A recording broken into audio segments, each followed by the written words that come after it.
네, 오늘 하나님의 말씀은 요한복음 4장 20절에서 24절까지가 되겠습니다. 우리 조상들은 이 산에서 예배하였는데 당신들의 말은 예배할 곳이 예루살렘에 있다 하리이다. 예수께서 가라사대 여자여 내 말을 믿으라. 이 산에서도 말고 예루살렘에서도 말고 너희가 아버지께 예배할 때가 이르리라. 너희는 알지 못하는 것을 예배하고 우리는 아는 것을 예배하노니 이는 구원이 유대인에게서 남이니라. 아버지께 참으로 예배하는 자들은 신령과 진정으로 예배할 때가 오나니 곧 이때라. 아버지께서는 이렇게 자기에게 예배하는 자들을 찾으시느니라. 하나님은 영이시니 예배하는 자가 신령과 진정으로 예배할지니라. 아멘. 오늘은 하나님이 기뻐하시는 예배다라고 하는 그런 제목하에서 같이 은혜를 나누기를 원합니다. 1981년 영국에서 한 편의 영화가 개봉이 되었는데 큰 화제가 되었습니다. 그 영화의 시작은 웅장한 음악과 함께 육상 선수들이 맨발로 해변을 달리는 것으로 시작이 됩니다. 휴 허드슨 감독이 만든 불의 열차라고 하는 그러한 영화로서 1924년 파리 올림픽에 출전한 영국 육상 선수들의 이야기를 담은 것입니다. 54회 아카데미 영화제에서 말이죠. 최우수 작품상, 각본, 음악, 의상상 등 4개의 부분을 습근한 스포츠계의 명작으로 이렇게 불려집니다. 이 영화의 중심에는 에릭 리델이다 하고 하는 선수가 있습니다. 그런 말이죠. 어릴 때부터 달리기를 잘했다는 거예요. 특히 100m의 폭발적인 스피드를 가지고 각종 대회를 휩쓸어 가지고 급행 열차다 하는 그런 별명을 가지고 있는 선수였습니다. 그러던 중 1924년 22살의 나이로 100m 영국 국가대표로 올림픽에 출전해 가지고 영국 국민들로 하여금 금메달에 대한 기대를 가지게 하고 또 자신의 각오가 있었습니다. 그럼 그가 말이죠. 파리에 도착해 가지고 100m 예선전을 앞두고 연습하던 도중에 돌연 100m 예선에 출전하지 않겠다는 거예요. 그 이유는 100m 예선이 열리는 7월 6일이 주일이기 때문에 자기는 주일날 교회에 가서 예배를 드려야 한다는 것이었습니다. 그가 말이죠. 예선전에 출전하지 않는다고 하는 것은 영국으로서는 금메달을 하나를 잊어버리는 것과 같은 것이었습니다. 그런데 에릭 리델은 부모님이 선교사로 어릴 때부터 기독교 가정에서 자랐었어요. 그래서 주일, 주님의 날에는 경기를 할 수가 없고 예배를 드려야 한다는 것이었습니다. 그 일로 인해 가지고 말이죠. 영국 육상팀은 발칵 뒤집혔습니다. 그래가지고 말이죠. 코치가 어떻게 우리가 여기까지 왔는데 말이야 경기를 포기한단 말이야. 그 일로 인해 가지고 경기를 포기한단 말이냐. 주일날 교회에 한 번 안 간다고 해서 무슨 큰일이 나는 것도 아니지 않는가라고 하면서 그를 설득하고 그리고 동료 선수들도 그를 설득했습니다. 그리고 영국 대표팀 단장도 그에게 말이죠. 출전하라라고 권유했지만 그는 그들의 말을 듣지 않았습니다. 심지어 말이죠. 영국의 왕세자 에드워드 8세가 영국 국가대표들을 격려하기 위해 가지고 파리에 와 있었는데 에릭 리델을 직접 찾아와 가지고 대영 제국을 위해서 제발 좀 뛰어주시오라고 이렇게 이야기를 했는데도 그 왕세자의 말도 듣지 아니하고 자신의 종교적인 신념을 굽히지 아니하였습니다. 이 소식이 말이죠. 영국에 전해지자 국민들은 어떻게 국가대표가 말이죠. 그럴 수가 있단 말인가. 주일 예배도 중요하지만 대영 제국의 국가대표로서도 중요하지 않는가. 너무나 이기주의적인 그런 결정이다 라고 일제히 비난을 했습니다. 그럼에도 불구하고 그는 7월 6일날 주일날 말이죠. 시합장 인근에 교회에 가가지고 하나님 앞에 예배를 드렸습니다. 그런데 얼마 후에 그는 영국의 영웅으로 떠올랐습니다. 그 이유는 주일 예배를 드리고 숙소로 돌아왔는데 400m에 출전할 선수가 연습하다가 다리 부상으로 출전할 수 없게 된 것입니다. 그래서 에릭 리델이 자진해가지고 자신이 출전하겠다라고 했었습니다. 그 400m 경기는 7월 10일 날 목요일 날 그리고 7월 11일 날 금요일에 있는 경기였습니다. 그런데 영국의 그 육상팀의 코치와 육상 관계자들은 그의 주 종목이 100m잖아요. 100m는 폭발적인 스피드가 요구되지만 400m는 스피드도 중요하지만 지구력이 더 중요한 거예요. 그래서 어떻게 해야 하나 이렇게 망설이다가 다른 대안이 없으니까 그를 출전을 시켰다는 거예요.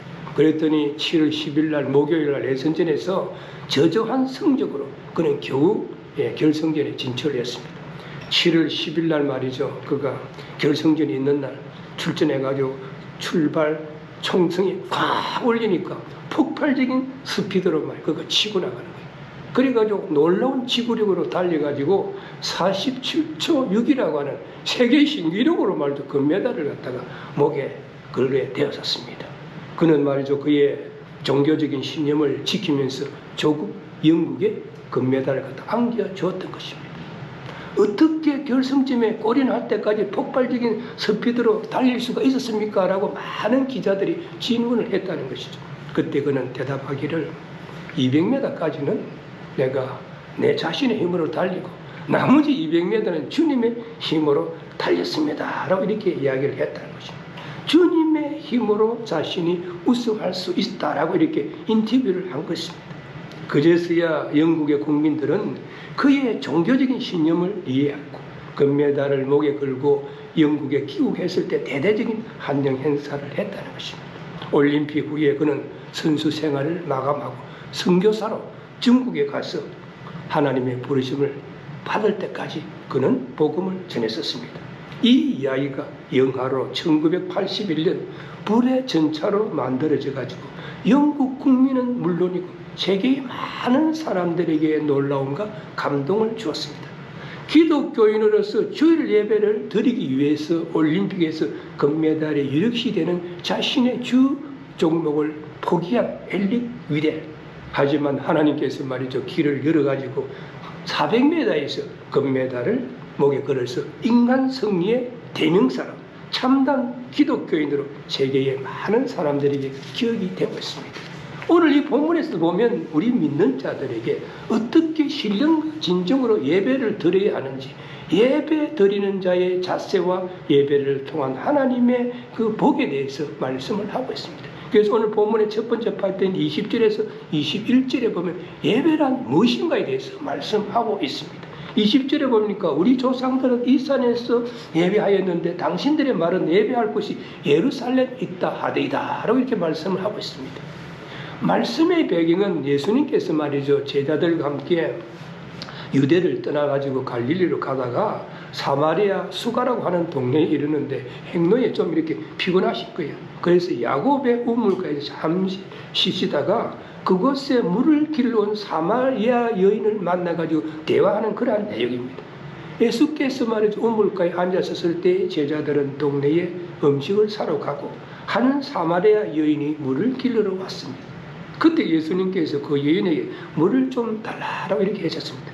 그때 사마리아 여인은 당신은 유대인으로서 말이죠. 어찌 사마리아 여자인 나에게 물을 달라고 하느냐라고 이렇게 반문을 했었습니다.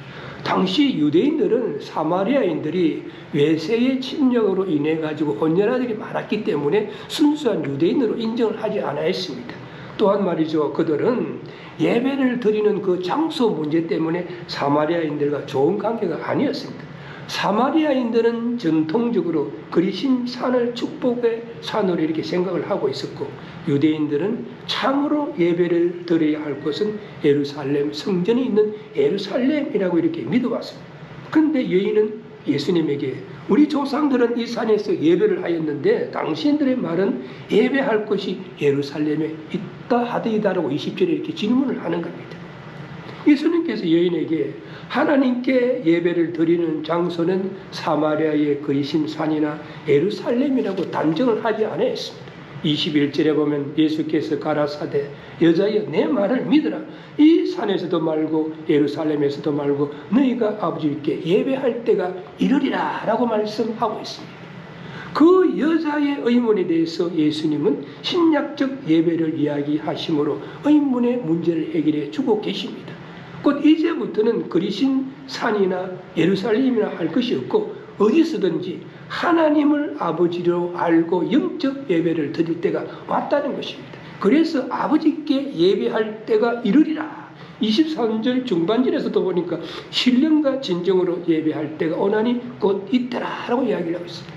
여기서 강조하는 것은 때입니다. 이때 하는 것은 보다 새로운 다른 방법의 예배를 이야기합니다. 즉 과거의 예배는 성전 중심의 예배였지만 이제는 예수 그리스도에 의한 구속사의 획기점이 긴 분기점이 되는 때를 말합니다. 그래서 마태복음 18장 20절에 보면 두세 사람이 내 이름으로 모인 것을 나도 그들 중에 있으리라고 말씀하셨습니다. 장소가 문제가 아니라 두세 사람이 예수 그리스도의 이름으로 모여서 예배를 드리면 된다 하는 그런 이야기가 됩니다. 그래서 예수님께서 사마리아 여인에게 예배에 대해서 자세히 가르쳐 줬습니다. 오늘 본문에서 예배라는 말씀이 10번이나 나옵니다. 20절에 보니까 예배하였는데 예배할 곳이, 21절에 보니까 예배할 때, 22절에 보면 예배하고 예배하노니, 23절에 보면 예배하는 자들이 예배할 때가 오나니 예배하는 자를, 24절에 보면 예배하는 자가 예배할지니라. 10번이나 이 짧은 본문 속에서 예배라는 말이 10번이 나옵니다. 이 말씀은 예배의 중요성을 우리들에게 강조하고 있습니다. 그럼 예배의 정의가 뭔가? 헬라어로는요 프로스키네오라고 하는 이야기입니다. 예배라고 하는 정확한 개념은 존경을 나타낸다. 하나님께 최상의 가치를 돌린다. 존경과 존귀를 받을 가치가 있는 분, 이런 뜻입니다. 즉 우리가 하나님께 예배를 드린다고 하는 것은 존경을 뜻하는 경건의 의식을 말하는 것이고 최상의 가치로 영화롭게 하여 하나님께 영광을 돌린다 하는 그런 뜻이 되는 것입니다. 그러면 어떻게 존경을 표할 것인가? 어떻게 하나님께 참 가치를 돌릴 것인가? 그것은 말이죠 우리가 예배의 의미에서 알 수가 있습니다. 에덴 동산에서 말이죠 아담과 하와가 타락한 후로는 하나님을 두려워해가지고 스스로 하나님의 낯을 피해가지고 숨게 됨으로 인해가지고 하나님과의 관계가 단절되고 말았습니다. 이처럼 교제의 단절을 고한 인간을 위해 가지고 하나님께서 구약시대에 만든 것은 성막과 성전에서 가시적으로 제사를 통하여 만나주시는 그런 예배로 표현이 되고 있습니다. 그런데 사복음서에 보면 예수님께서 유대인들에게 46년 동안 지은 성전을 헐어버려라 라고 말씀하셨습니다. 그것은 지금까지 희생 제사를 통하여 하나님을 예배한 제사가 예수님 자신이 십자가의 희생으로 말미암아 하나님과 직접 만남을 통하여 하나님을 경배하고 찬양하며 예배할 수 있는 길을 열어놓았다는 그런 말씀이 되는 것입니다. 그래서 말이죠 기독교의 예배라고 하는 것은 하나님과 그의 백성과의 만남이며 대화다라고 이야기할 수가 있습니다.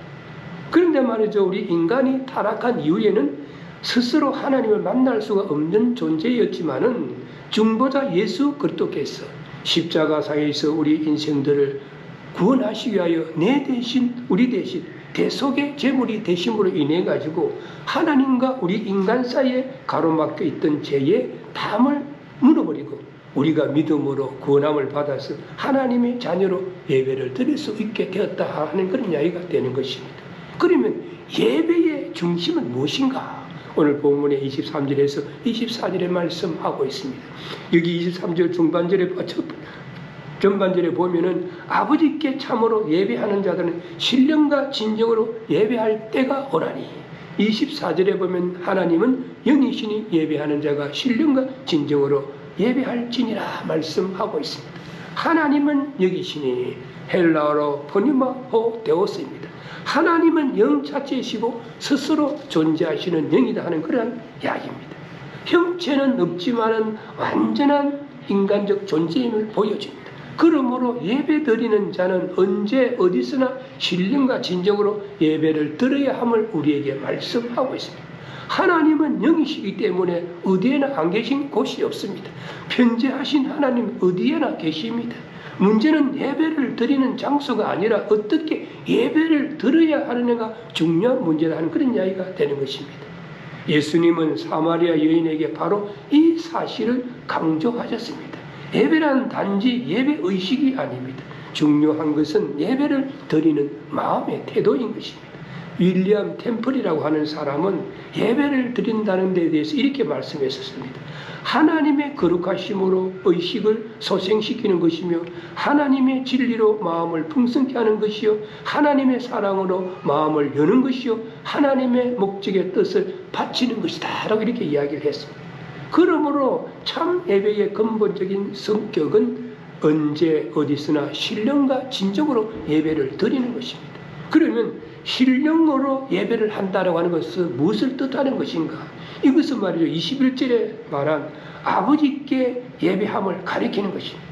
하나님은 말이죠. 어떤 지방이나 그렇지 않으면 나라, 어떤 민족이 독점적으로 소유할 수 있는 그런 신이 아닌 것이죠.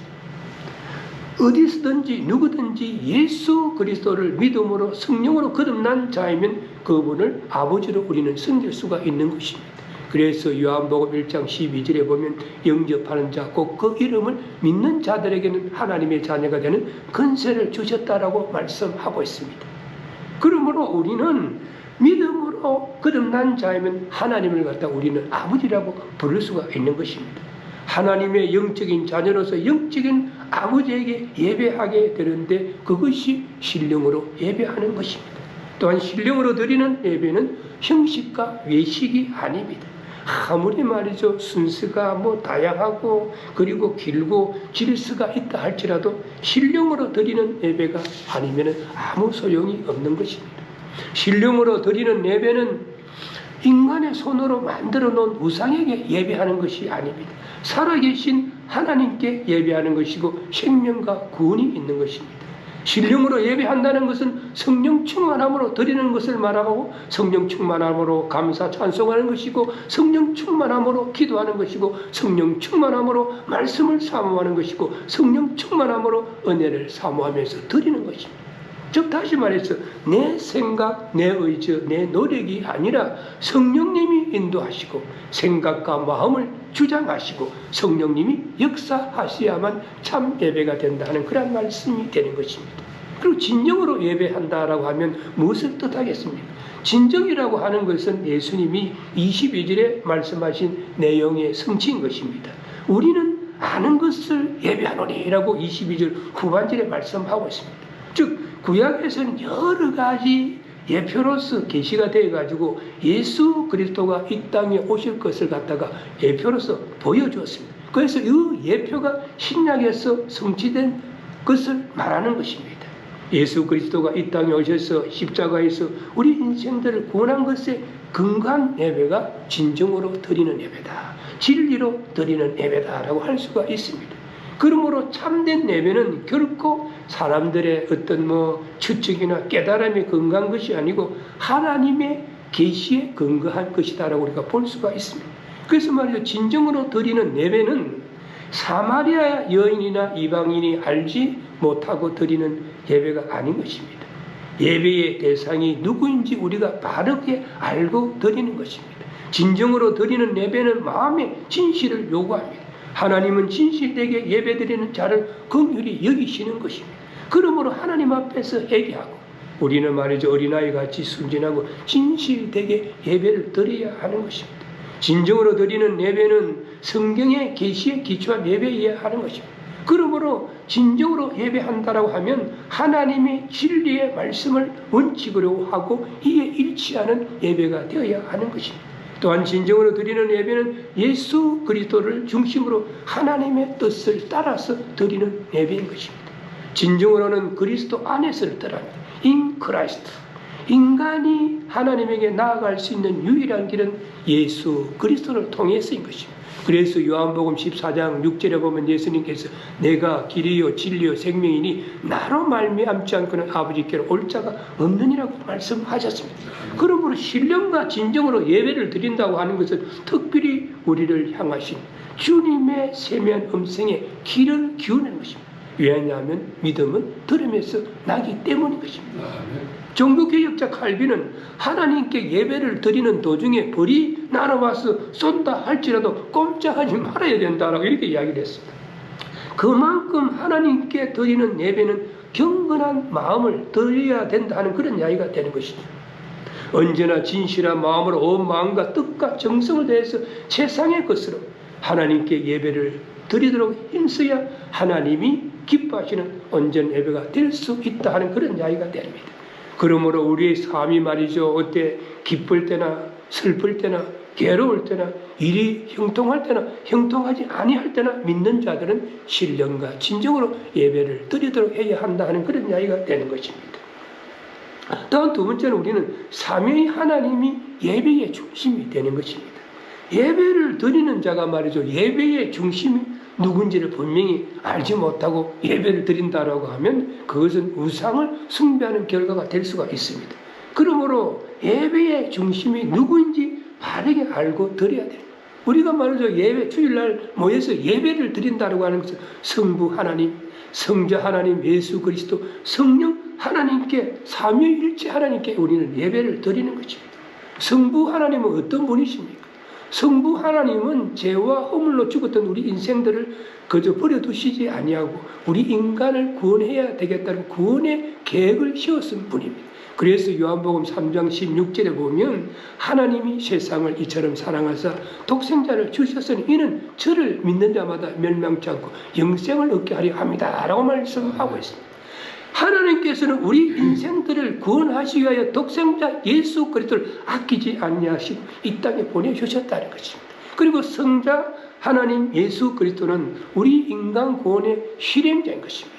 하나님의 계획을 실현하기 위해서 우리 인간을 구원하시기 위하여 하나님의 영광을 부리고 이 땅에 오신 분이십니다. 그래서 빌립보서 2장 6절에서 8절에 보면 그는 근본 하나님의 본체시나 하나님과 동등됨을 취할 것으로 여기지 아니하시고 오히려 자기를 비워 종의 형체를 가져 사람의 모습으로 나타나셨으며 십자가에 죽기까지 하셨다라고 말씀하고 있습니다. 그리고 성령 하나님은 우리의 마음속에 감화 감동을 주시는 분입니다. 우리가 예수 그리스도를 영접할 수 있도록 우리의 마음에 감화 감동을 주는 것입니다. 그래서 요한복음 14장 26절에 보면 보혜사 곧 아버지께서 내 이름으로 보내실 성령 그가 너에게 모든 것을 가르치고 내가 너에게 말한 것을 생각나게 하시리라. 예수 그리스도께서 성천하고 나서 하나님께서 우리 믿는 자들이 보혜사 성령을 보내주시는데 그 보혜사 성령이 우리의 생각과 마음을 지배해가지고 우리가 어떤 일을 하도록 만들고 예수님께서 하신 말씀을 다시 한번 기억하고 생각하게 만드는 역사를 한다 하고 우리 말씀하고 있습니다. 그래서 우리의 예배의 중심은 성부 하나님, 성자 하나님, 그리고 성령 하나님이심을 우리가 바르게 알고 삼위 하나님께 마음과 뜻과 정성을 다해서 우리는 예배를 드려야 하는 것입니다.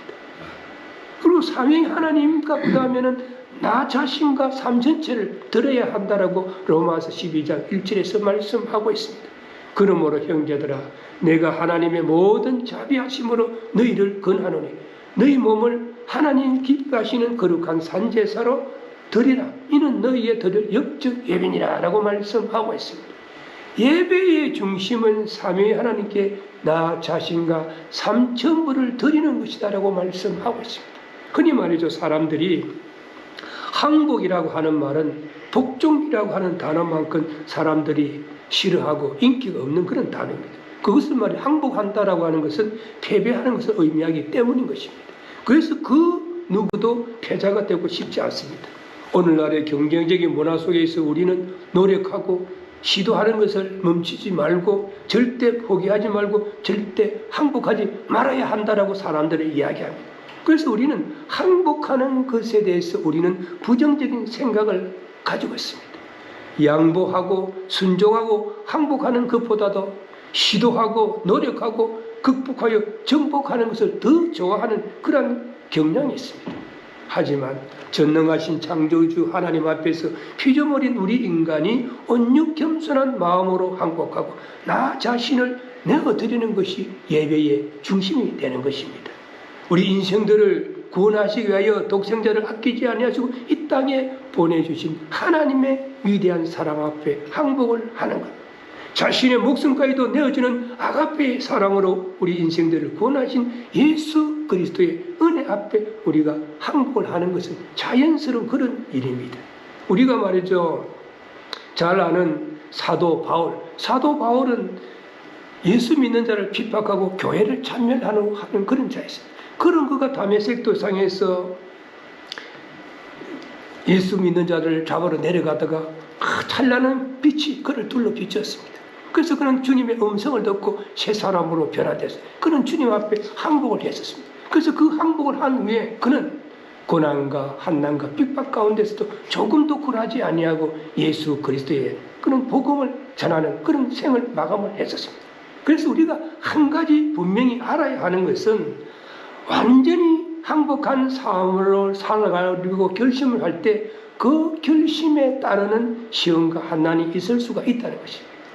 때로는 그것이 불편할 때도 있고 사람들이 좋아하지 않을 수도 있고 비용이 많이 들어갈 수도 있고 손해를 볼 수도 있고 불가능해 보이는 일이 될 수도 있고 마음에 정반대의 것을 하게 되는 경우도 있을 것입니다. 대학생 선교회 CCC 창립자인 20세기 말이죠. 가장 위대한 크리스천 지도자 중에 한 사람인 그 빌 브라이트 목사님, 그분에게 어떤 분이 이렇게 질문했습니다. 빌 브라이트 목사님, 왜 하나님이 당신을 사용하시고 당신의 삶에 그렇게 많은 복을 주시는 걸까요? 라고 이렇게 물어봤다는 거예요. 그랬더니 이에 대해 대답하시기를, 젊었을 때 나는 하나님과 계약을 맺었는데 나는 직접 계약서를 쓰고 그 밑에 서명을 했는데 거기에 바로 이날부터 나는 예수 그리스도의 종이다 라고 썼다는 것입니다. 이 말은 무엇을 의미합니까? 하나님 앞에 항복하고 예수님을 위해서 자신의 전 생애를 드렸다는 것을 이야기하는 것입니다. 그 결과 하나님의 크신 축복을 받게 되었다는 것입니다. 대부분의 사람들은요, 하나님 앞에 자신을 온전히 드리지 못하면서 복을 받기를 원하는 그런 경향이 있습니다. 예배의 중심을 바르게 알고 진정으로 드리는 예배, 하나님의 기쁨으로 드리는 예배, 우리가 하나님께 우리 자신과 삶을 완전히 내어드리는 예배를 드릴 때에 우리는 하나님의 복을 받을 수가 있는 것입니다. 하나님은요, 우리의 모든 것을 원합니다. 하나님은 우리의 삶의 일부를 원하는 것이 아닙니다. 그분은 우리의 마음 모두를 원하고 생각 모두를 원하고 또한 우리의 영혼을 원하십니다.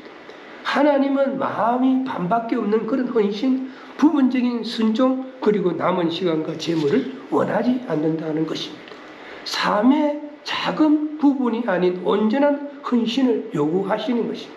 그래서 우리 자신의 삶을 완전히 하나님께 드리는 것이 예배의 중심인 것입니다. 성경은 이렇게 말씀하고 있습니다. 그런즉 너희가 먹든지 마시든지 무엇을 하든지 다 하나님의 영광을 위해서라 라고 고린도전서 10장 31절에서 말씀하고 있습니다. 그러면 어떻게 우리가 모든 일을 하나님의 영광을 위해서 할 수 있단 말인가? 골로새서 3장 23절에 이렇게 말씀하고 있습니다. 무슨 일을 하든지 마음을 다하여 죽게 하듯 하고 사람에게 하듯 하지 말라라고 말씀하고 있습니다. 무엇을 하든지 예수 그리스도를 위하는 것처럼 함으로써 또 그것을 하는 동안 그분과 끊임없이 대화함으로써 하나님께 영광을 돌릴 수 있다는 것입니다. 이것이 삶을 통한 예배의 비밀인 것입니다. 모든 것을 죽게 하듯 하라. 하나님께 드리면 일도 예배가 되는 것입니다. 그리고 그분의 임재를 느끼면서 행하라 하는 그런 이야기. 우리가 먼저 일을 할 때, 예를 들어서 어떤 분이 세탁소에 일을 한다 가정을 해봅시다. 그럼 옷을 다릴 때 이것이 그냥 손님의 옷이다라고 다리는 거하고 내가 주님의 옷이다라고 다리는 거하고 차이가 많이 있는 거지. 그래서 어떤 일을 할 때 주님께 하다 되라는 거예요. 그럼 그로서리 스토어에서 어떤 사람이 일을 하는데 손님이 들어올 때 그냥 손님이 들어오는 것 같다라고 인사하는 거하고 주님이 들어오신다고 생각하고 인사하는 것은 다른 것이죠. 주님 오셨다고 생각해서 친절하게 하는 거하고 사람들에게 친절하게 다른 거예요. 그래서 무슨 일을 하든지 간에 주님의 대하는 것까지 해라는 것입니다. 그것이 생활 속의 예배가 되는 것입니다.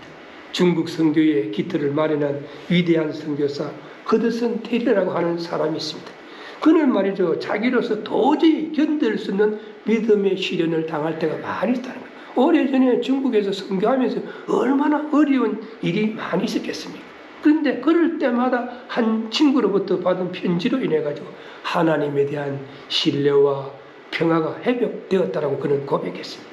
그 편지의 내용을 요약한다면 믿음이라는 것은 더 많은 믿음을 가져보겠다고 내 힘으로 애쓰는 데서 강해지는 것이 아니라 하나님의 신실하심에 내 자신을 전적으로 맡기는 데서 강해진다라고 이렇게 이야기를 했더라고요. 그래서 그 친구가 보내준 편지를 읽으면서 디모데후서 2장 1절의 말씀이 생각나더라는 것입니다. 우리는 신실하지 못해도 그는 언제나 신실하시다. 그래서 그는 어렵고 힘들 때마다 예수님의 십자가를 바라보면서 나는 혼자서 애타지 않으련다. 그분이 친히 약속하신 것을 어길 리가 없기 때문이다. 우리가 말이죠. 하나님을 신뢰함으로 자신의 삶 전부를 내어드릴 때 구속이 아닌 우리는 자유를 누리게 될 것이고 그분이 우리의 구세주이심을 다시 한번 우리는 깨달아 알게 될 것입니다. 그래서 예배의 중심은 하나님을 신뢰하면서 내 자신과 내 삶의 전부를 내어주는 것입니다. 그러면 우리가 말이죠. 하나님 앞에 신령과 진정으로 예배를 드리면서 삼위 하나님이 우리의 예배의 대상임을 바로 알고 내 자신과 그리고 내 삶의 전부를 내어드릴 때 하나님은 우리에게 어떤 복을 내리시는가? 첫째로는 마음의 평화를 주신다고 빌립보서 4장 7절에 말씀하고 있습니다. 모든 지각에 뛰어난 하나님의 평강이 그리스도 예수 안에서 너희 마음과 생각을 지키시리라 라고 말씀하고 있습니다. 인생사 여러 가지 무거운 짐들을 우리가 주님의 십자가 밑에 다 내려놓고 신령과 진정으로 예배를 드리면서 자신과 자신의 삶을 온전히 드릴 때 모든 지각에 뛰어난 하나님이 우리의 형편과 처지를 아시고 마음속에 참 평화를 주신다는 거죠. 대부분의 성도들은 말이에요. 교회에 올 때 말씀 듣고 은혜를 받으려 온다고 생각합니다. 또한 어떤 문제를 해결받으려고 온다고 생각합니다. 병고침을 받으려고 온다고 생각합니다. 그런데 우리가 바르게 알아야 하는 것은 신령과 진정으로 예배를 드리고 내 자신과 삶을 온전히 드리러 온다는 것을 우리는 바르게 알아야 하는 거죠. 그러할 때에 은혜가 충만하고 기쁨이 넘쳐나게 되는 것이고 평화가 넘쳐나게 되는 것이고 문제가 해결되고 병고침의 역사가 일어나는 줄로 믿습니다. 아멘. 우리가 말해서 예송하는 찬송가 512장, 통합 찬송가는 469장이죠. 내 영혼의 거기 깊은 데 사는 곡은 1889년 가을에 감리교 야영 집회에 참석했던 그 코넬이라는 분이 집회에서 마음속에 솟아나는 하나님의 참 평화를 체험했습니다. 그 체험을 갖다가 종이에 옮겨 적였는데 너무 은혜가 넘치는 글이 되어가지고 조지 쿠퍼라고 하는 분이 곡을 붙여가지고 우리가 애창하게 되었습니다. 후렴에 보면 뭐가 나옵니까? 평화하다. 하늘 위에서 내려오는 그 사랑의 물결이 영원토록 내 영혼을 덮었어. 평화로다. 하늘 위에서 내려오네. 그 사랑의 물결이 영원토록 내 영혼을 덮어서서. 우리가 말이죠. 신령과 진정으로 예배를 드릴 때에 참 평화가 우리 마음속에 넘치남을 믿으시기 바랍니다. 또한 하나님은 우리에게 마음의 자유함을 주십니다. 고린도후서 3장 17절에 보니까 주는 영이시니 주의 영이 계신 곳에는 자유함이 있느니라 라고 말씀하고 있습니다. 하나님을 기쁘시게 하는 예배, 삶을 통해서 드리는 예배, 내 자신의 뜻을 다해서 정성을 다해서 예배하면 우리에게 진정한 자유를 주시는 것입니다. 왜냐하면 주의 영이 함께 하시기 때문인 것입니다. 죄의 사슬에서 우리는 자유함을 얻게 되는 것이고 세상사 근심, 걱정, 염려에서 우리는 자유함을 얻게 되는 것이고 슬픔과 괴로움에서 우리는 자유함을 얻게 될 것입니다. 그러므로 우리는 신령과 진정으로 마음과 뜻과 정성을 다해서 우리는 하나님 앞에 예배를 드려야 될 줄로 믿습니다. 옛날 말이죠. 미국 남부에 살던 흑인 노예 한 명이 말이죠. 백인 집에서 이렇게 도망을 쳐가지고 시카고로 갔습니다. 그는 시카고에 가서 자신의 문제를 해결받기 위해 가지고 변호사를 찾아가서 변호사를 만났습니다. 근데 변호사가 말이야 물어보는 거예요. 자네는 먹고 살기가 어려워서 도망을 나갔나? 라고 물어봤다. 그랬더니 아닙니다. 먹을 것은 얼마든지 있었습니다. 그럼 주인의 학대가 심했던 모양이죠. 아닙니다. 주인은 좋은 사람이어서 학대가 없었습니다. 그럼 일이 몹시 고되었던 모양이구나. 일의 양은 그렇지 많지 않았습니다. 그럼 자네는 왜 좋은 환경을 버리고 도망쳐 나왔는가? 이렇게 물어봤다. 변호사는 이해할 수 없다는 뜻이 흑인에게 그렇게 이야기를 했다는 것이다. 그랬더니 흑인을 말하기를 제 환경이 그렇게 좋아 보이시거든 변호사님이 제 대신 한번 뇌를 한번 해보시죠. 이렇게 이야기를 했다는 거예요. 이 탈출한 노예에게 좋은 조건이 마련되어 있었지만 다만 한 가지가 없었다는 거예요. 노예에서 생활하다 보니까 참 자유가 없었던 것입니다. 그러나 우리 믿는 자들은 예수 그리스도 안에서 참 자유를 누릴 수 있게 됨을 믿으시기 바랍니다. 또한 우리에게 복을 주시는 세 번째 복은 새로운 힘과 능력을 부여받게 된다라고 이사야서 40장 31절에서 말씀하고 있습니다. 오직 여호와를 앙망하는 자는 새 힘을 얻으리니 독수리가 날개치며 올라간 같을 것이요 다른 박질하여도 꼰비지 아니하겠고 걸어가도 피곤치 아니하리라 라고 말씀하고 있습니다. 우리가 예배를 드리면서 말씀을 다 들을 때에 살아서 역사하시는 하나님의 말씀은 운동력이 있어서 우리의 혼과 영과 간절히 골수를 찔러 쪼개가지고 우리를 새롭게 변화를 시키는 것입니다. 생각과 마음을 변화시켜주는 것이고 피곤한 자에게 새로운 힘을 주시는 것이고 미련한 자에게 지혜를 주시는 것이고 무능력한 자에게 능력을 주시는 것입니다. 그래서 말이죠. 이사야 선지자는 고백하기를 오직 여호와를 앙망하는 자는 새로운 힘을 얻으리니 독수리가 날개치며 올라간 같을 것이야 라고 이렇게 표현을 했습니다.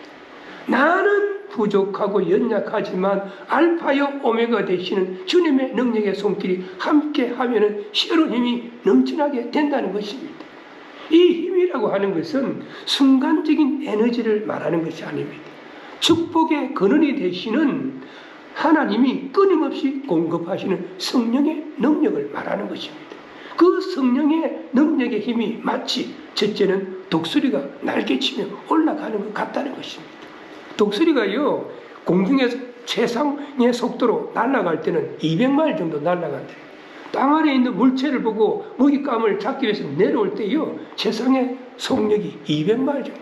우리가 말이죠 고속도로를 우리가 운전할 때 80마일만 달려도 차가 빨리 달린다고 느끼지 않아요. 200마일입니다. 2배 반을 갖다가 독수리가 났다. 그래서 우리가 여호와 하나님을 앙망하면은 독수리가 날개치는 그 힘 이상으로 우리에게 힘을 주시는 거죠. 그래서 우리는 다른 박질하여도 곤비지 않게 되는 것이고 걸어가도 피곤치 않게 되는 것입니다. 그래서 오늘 본문이 우리에게 주는 교훈은 참된 예배는 하나님께 신령과 진정으로 드리는 것이다. 참된 예배는 하나님께 나 자신과 삶의 전부를 드리는 것이다. 그리고 참된 예배를 통해서 하나님은 예비하신 복을 우리에게 주신다는 것입니다.